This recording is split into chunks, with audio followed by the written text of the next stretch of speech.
E3 here. This is Following My Unique Vibration, day 10. And I'm still in the hospital, obviously. I mean, I kind of had to make a video because, well, when I'm not in pain, because how many chances do you have to make a video with this drain coming from my head? So, well, plus the fact that I told myself, if possible, I would make these videos each day. So, like I've said in the previous videos, keeping track of following one's unique vibration is kind of silly in a sense, but I had to have some sort of focus for this video playlist, so I just, like, my intuition told me to call it Following My Unique Vibration, versus like the previous playlist was, I think I called it No Sugar Day, whatever, day 1, 2, 3, because I was focusing on that as the starting point, but it's all related to the 11 foundational principles. So same with here. I know this might be distracting, but it's, maybe I'll put it back here.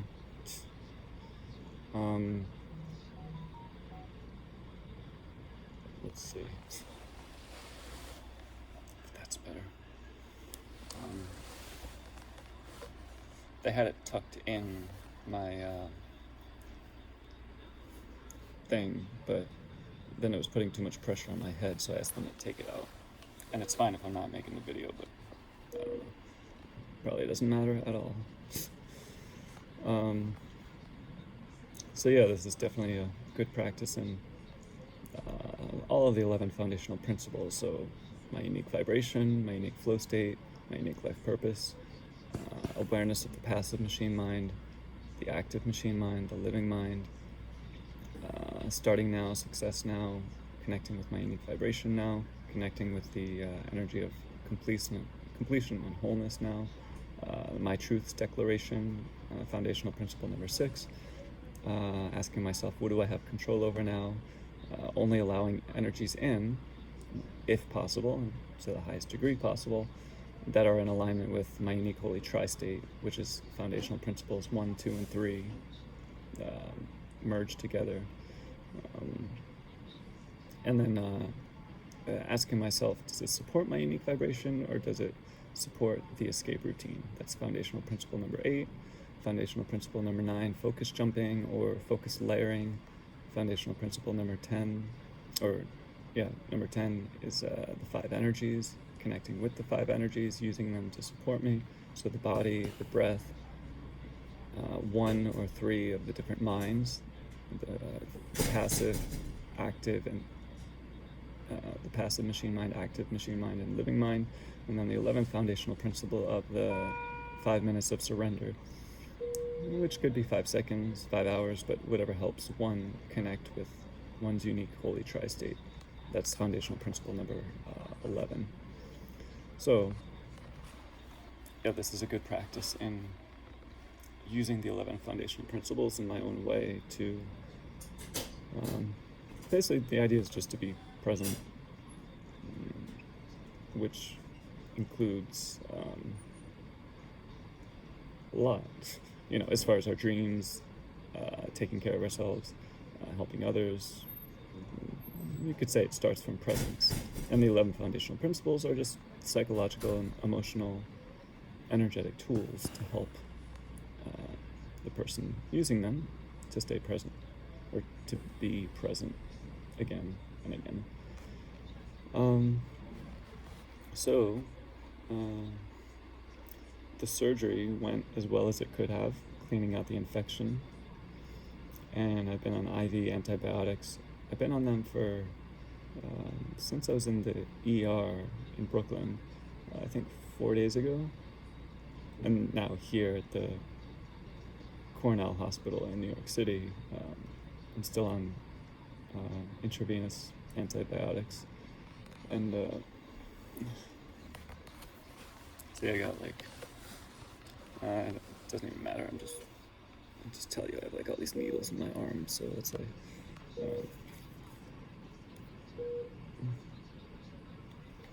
green juice, luckily.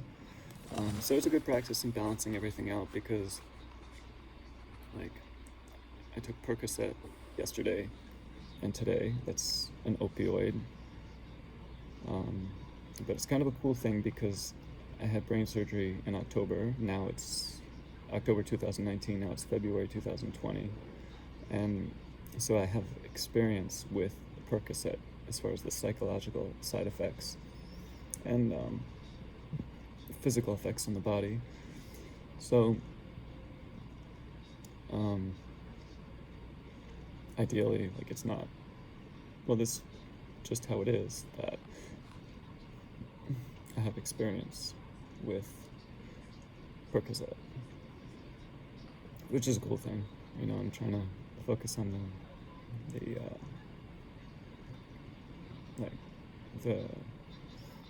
I guess you could say positive things, and the fact that I have experience with surgery in the head, so I kind of know how to navigate through the pain.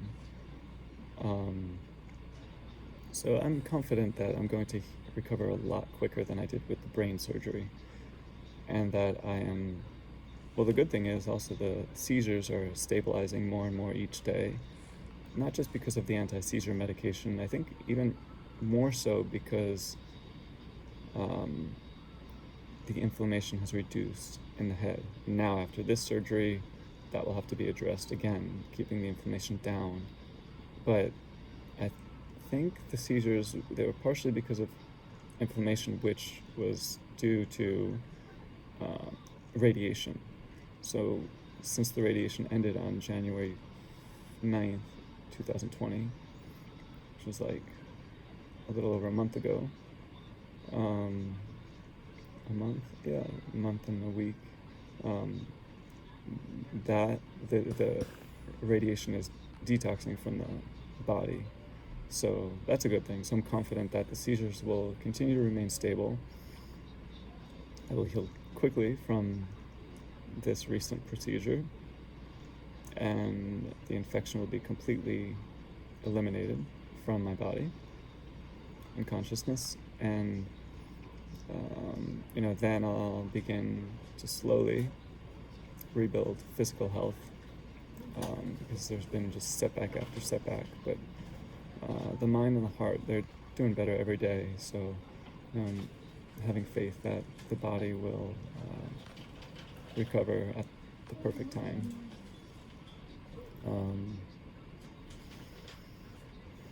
What else? And then also even the Percocet, because I'm trying to tune into how much pain is good to push through, because if I push through too much and don't take Percocet, then that could stress out the body, which would slow down the healing. But also I don't want to take too much Percocet, because that's not good. And so another cool thing is that I have experience getting off of Percocet, and I know what that's like. So that's a good thing. And what else? Hey, good morning. Hi, temperature, how are you? Good, how are you? I'm just your temperature, please. making a video. Sure, I can't lean too much.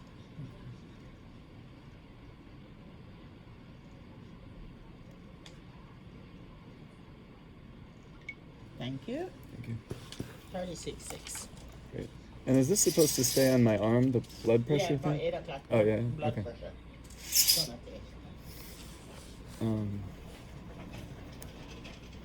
Yeah, and my intuition is telling me that it would be best to not be on I don't know what it's called, like where they have I want to do oral antibiotics when I go home, and even maybe sooner than that, if possible. The doctors, I think they're going to recommend I don't know what it's called, but like where they keep the IV in, the needle or catheter in the arm, and I don't want that. So I really believe that the surgery went well to clean out the infection, and my intuition is telling me that the oral antibiotics are going to be enough. So, I'm going to trust that. And yeah, and plus other protocols I had. I think the surgery was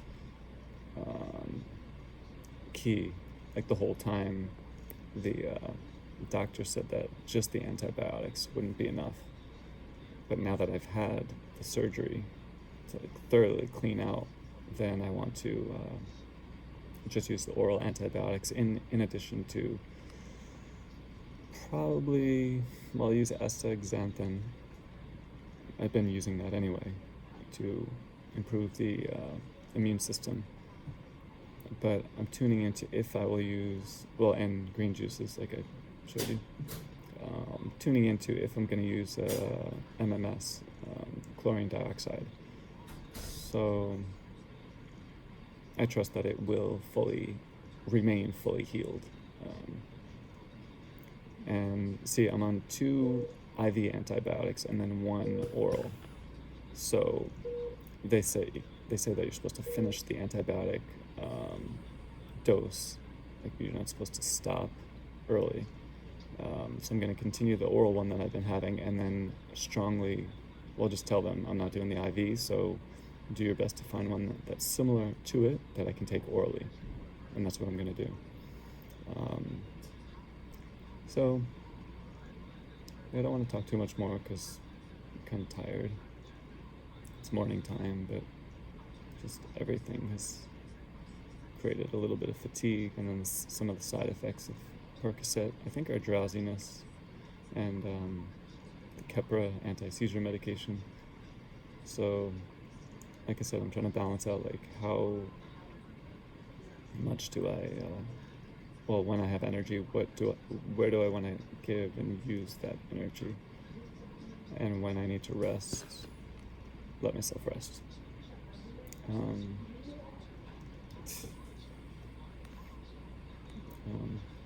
It's kind of an interesting thing. I don't know the exact science of it, but urine is basically purified blood, at least from my intuition and understanding.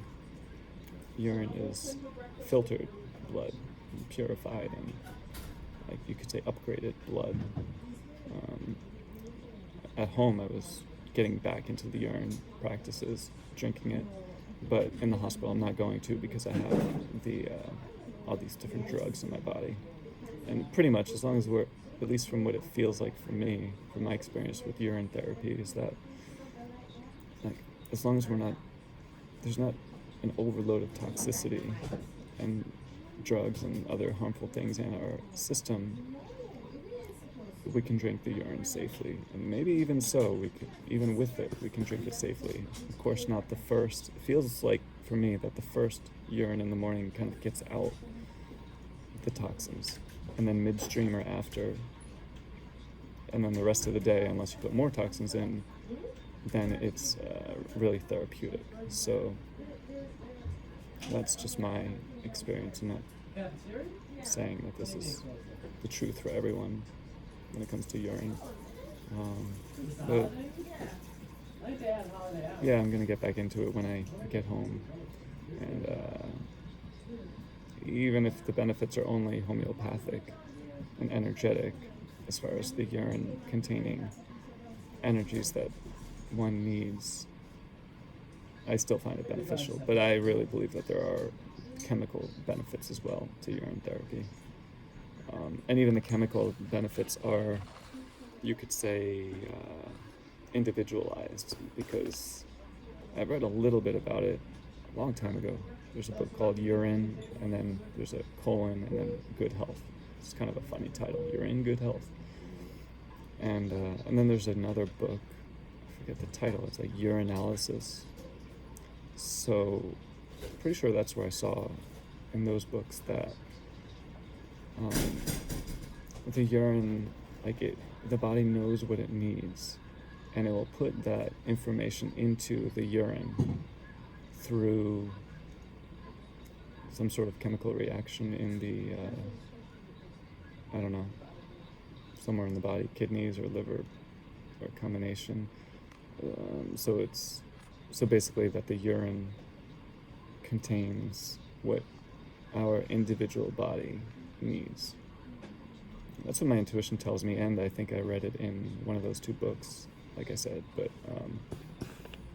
yeah, so that's something that will assist in the, I believe, that will assist in the maintenance of the seizures, keeping them at bay, and then also healing the brain cancer, and then just overall health in general. I'm sure now it wouldn't feel good to drink the urine, but usually when I drink urine, it feels good in the body. Like, you know how if you drink something and like it just doesn't feel right, the urine for me is the opposite. Like, I drink it and just it feels like it's nourishing in a way that is different from anything else. So I'm gonna end the video here, and thanks for joining me, and I look forward to sharing more.